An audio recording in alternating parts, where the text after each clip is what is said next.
Hello students, जिन students ने class 11th में economics subject opt किया है, चाहे उन्होंने कॉमर्स लिया है चाहे आर्ट्स लिया है और उसमें इकोनॉमिक्स ऑप्ट किया है, उन सभी के लिए आज मैं वीडियो क्लासेस स्टार्ट कर रहा हूं और जिसमें हम फर्स्ट लेक्चर स्टार्ट करने वाले हैं, that is meaning of economics. अब मीनिंग ऑफ इकोनॉमिक्स स्टार्ट करने से पहले बता दूं, मेरा नाम है तरुण और आप है मेरे चैनल क्रिएटिव इकोनॉमिक्स पर। आइए शुरू करते हैं आज की इस वीडियो को।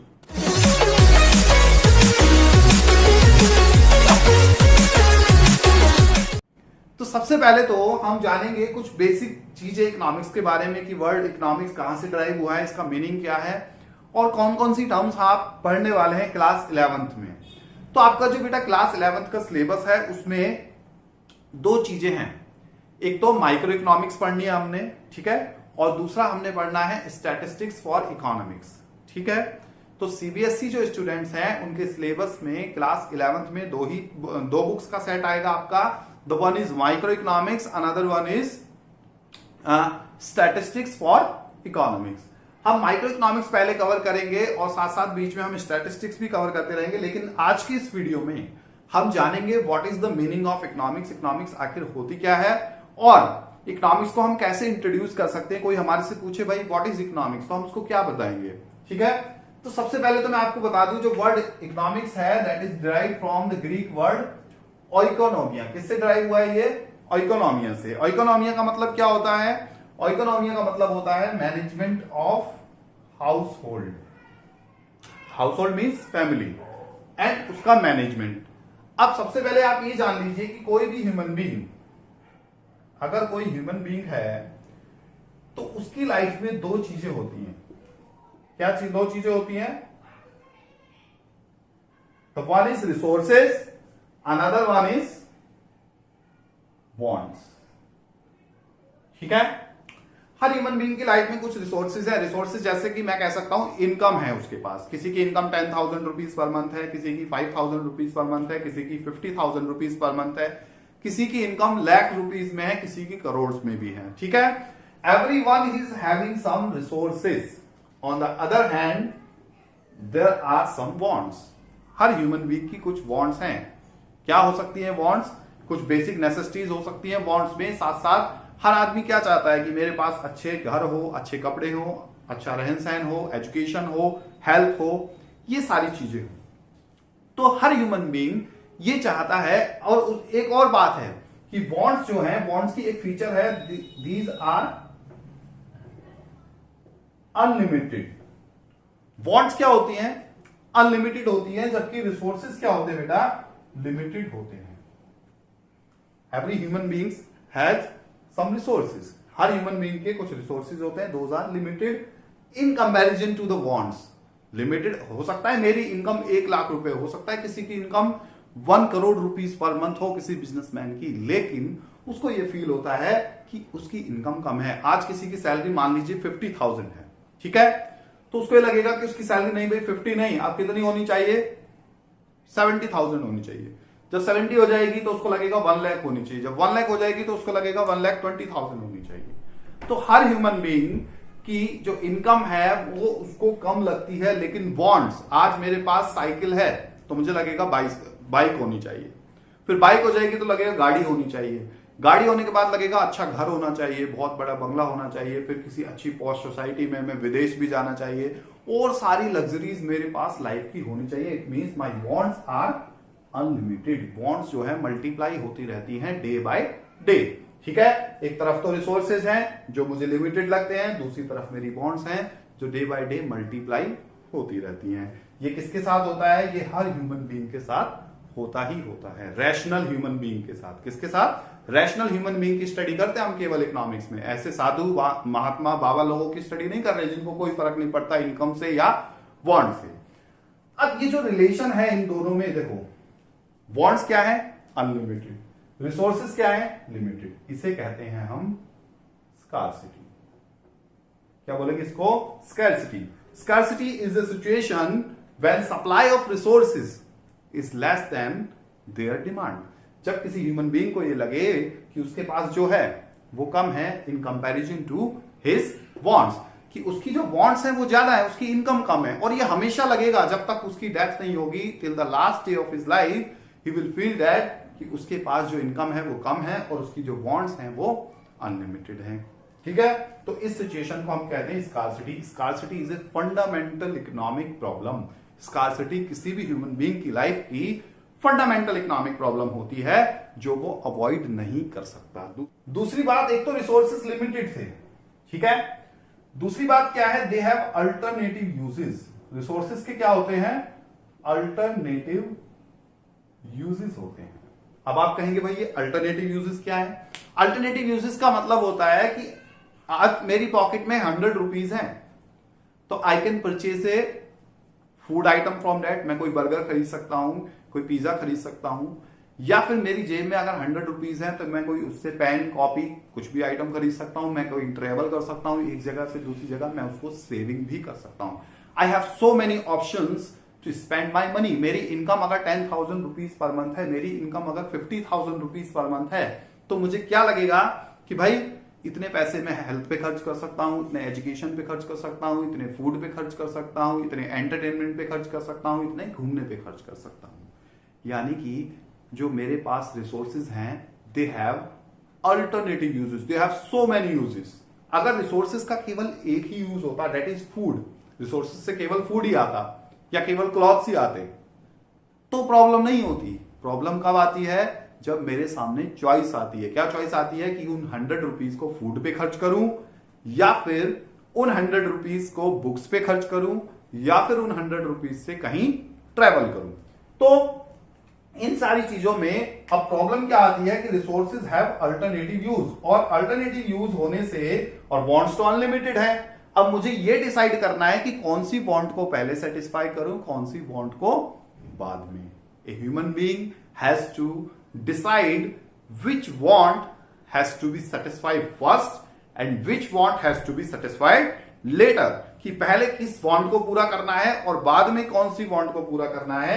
इस प्रॉब्लम को हम क्या कहते हैं, ये जो अब दोनों के बीच में जो गैप आया, इसे हम कहते हैं चॉइस, प्रॉब्लम ऑफ चॉइस।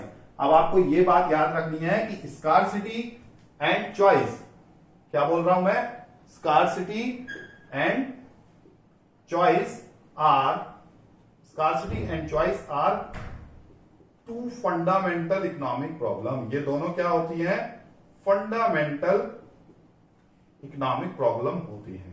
ठीक है, these are the two fundamental economic problem जो हर ह्यूमन बीइंग फेस करेगा। अच्छा, एक बात याद रखना, scarcity does not mean poverty. Scarcity का मतलब पॉवर्टी नहीं होता है कि किसी ह्यूमन बीइंग को भाई जो है स्कार्सिटी है तो इसका मतलब वो पुअर है। No, the richest person on the earth also feels scarcity. उसको भी स्कार्सिटी लगती है, उसको भी ये लगता है कि मेरे पास और होना चाहिए, और कमा सकता हूं अभी मैं। अब जो अंबानी है, जैसे मुकेश अंबानी, को ये नहीं सोचता कि मैंने बहुत कमा लिया अब मैं काम नहीं करूंगा। उसको भी ये लगता है कि मेरे पास जो रिसोर्सेज हैं उनको और बढ़ाना है। उसकी भी वांट्स, हो सकता है उसकी सारी मैटेरियलिस्टिक वांट्स पूरी हो गई हो, बट वो नेम और फेम चाहता हो, वो भी वांट्स में ही आएगा। समझ में आ रही बात? तो हर ह्यूमन बीइंग, स्कार्सिटी का पॉवर्टी से लेना कुछ नहीं है। ऐसा नहीं कि स्कार्सिटी मींस कि we are poor, no, scarcity means we feel that what we have is less than what we should have. ठीक है, स्कार्सिटी का मतलब है कि जब एक ह्यूमन बीइंग ये फील करता है कि उसके पास जो है रिसोर्सेज जो है वो कम लगते हैं उसको, साइकोलॉजिकल प्रॉब्लम है ये उसकी, वो कम लगते हैं उसको किसके कंपैरिजन में, उसकी वांट्स के कंपैरिजन में। इसे कहते हैं हम स्कार्सिटी। ठीक है, मेरी इनकम 50,000 है, मेरे को लगता होनी 60,000 चाहिए, फिर 60 हो जाएगी, लगेगा नहीं 70 होनी चाहिए, 70 होने के बाद लगेगा नहीं 80 होनी चाहिए, 80 के बाद लगेगा नहीं 1,50,000 होनी चाहिए। दिस इज स्कार्सिटी की day by day want multiply होती रहती है, इनकम उस प्रोपोर्शन में नहीं बढ़ती है। ठीक है, और ये जो दो प्रॉब्लम अब निकल के आई, स्कार्सिटी एंड चॉइस, इन दोनों के अराउंड ही पूरी इकोनॉमिक्स घूमती है। Scarcity and choice, economics basically, economics is the study of two fundamental economic problems. What two fundamental economic problem? The one is scarcity. Scarcity means when supply of resources, resources जितने available हैं वो कम है, किससे, in comparison to the demand of human being। दूसरी तरफ choice, एक human being को ये भी decide करना है कि कौन सी want को वो पहले satisfy करे, कौन सी want को बाद में satisfy करे। ठीक है, उसके सामने बहुत सारे options होते हैं, resources के alternative uses होते हैं। So these are the two fundamental economic problems. Now economics is a social science that studies how a human being satisfies his or her unlimited wants through limited resources.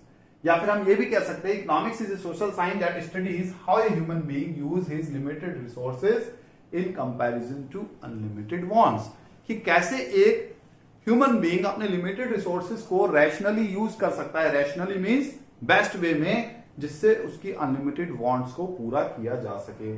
अब वो ऐसा क्यों करेगा, क्यों study करेगा, क्यों फाइंड आउट करेगा ये तरीके, वही कि बेस्ट तरीका क्या है अपने रिसोर्सेज को खर्च करने का, जिससे कि उसका सेटिस्फेक्शन मैक्सिमम हो सके, so that his satisfaction can be maximum. Her human being क्या चाहता है, कम से कम इनकम खर्च करके मुझे ज्यादा से ज्यादा सेटिस्फेक्शन मिले। अब सोसाइटी में 3 तरह के लोग होते हैं, या तो हम कंज्यूमर होते हैं, when we consume goods and services, जब हम चीजों को खरीदते हैं मार्केट से तो हम क्या होते हैं, कंज्यूमर। जब हम चीजों को बनाते हैं तो हम प्रोड्यूसर्स होते हैं। चीजों का मतलब है यहाँ पे गुड्स एंड सर्विसेज बोथ। और तीसरा, दोनों को मिलाकर क्या बनता है, सोसाइटी। ठीक है, तो economics is a social science that teach us, जो हमें क्या सिखाती है कि how a human being can satisfy his or her unlimited wants through limited means, so that his satisfaction can be maximum। अब as a consumer he wants, as a consumer क्या चाहता है human being, he wants maximum utility। उसको क्या मिलना चाहिए, maximum utility मिलनी चाहिए out of limited income, अपनी कम से कम इनकम खर्च करके। एज ए प्रोड्यूसर मैं क्या चाहूंगा कि जब मैं गुड्स एंड सर्विसेज को प्रोड्यूस कर रहा हूं तो मैं चाहता हूं मैक्सिमम प्रॉफिट। ठीक है, और as a society what I want, as a society में क्या चाहता हूं, मैक्सिमम वेलफेयर। ठीक है, सोसाइटी क्या चाहती है, मैक्सिमम वेलफेयर। तो आज के टॉपिक में मैंने आपको बता दिया what is economics. Economics is a social science जो क्या स्टडी करती है, वो स्टडी करती है कि कैसे ह्यूमन बीइंग अपनी अनलिमिटेड वांट्स को पूरा कर सकता है with the help of limited means. 2 fundamental economic problems क्या होती है इकोनॉमिक्स, एक तो होती है प्रॉब्लम ऑफ स्कार्सिटी, दूसरी होती है प्रॉब्लम ऑफ चॉइस। स्कार्सिटी का मतलब होता है when supply of resources is less than their demand. Choice का मतलब होता है to decide among the different uses of resources which want has to be satisfied first, which want has to be satisfied later, कि कौन सी want को पहले पूरा करना है, कौन सी वांट को बाद में पूरा करना है, दैट इज कॉल्ड चॉइस। ठीक है, और एक बात आपको याद रखनी है कि स्कार्सिटी हो चाहे चॉइस हो, वो दोनों साथ साथ चलती है। Scarcity and choice go together, वो एक दूसरे के साथ चलती हैं। Scarcity and choice go together, इसका मतलब क्या है कि स्कार्सिटी है, रिसोर्सेज कम है वांट्स के कंपैरिजन में, तभी तो मुझे चूज करना पड़ रहा है।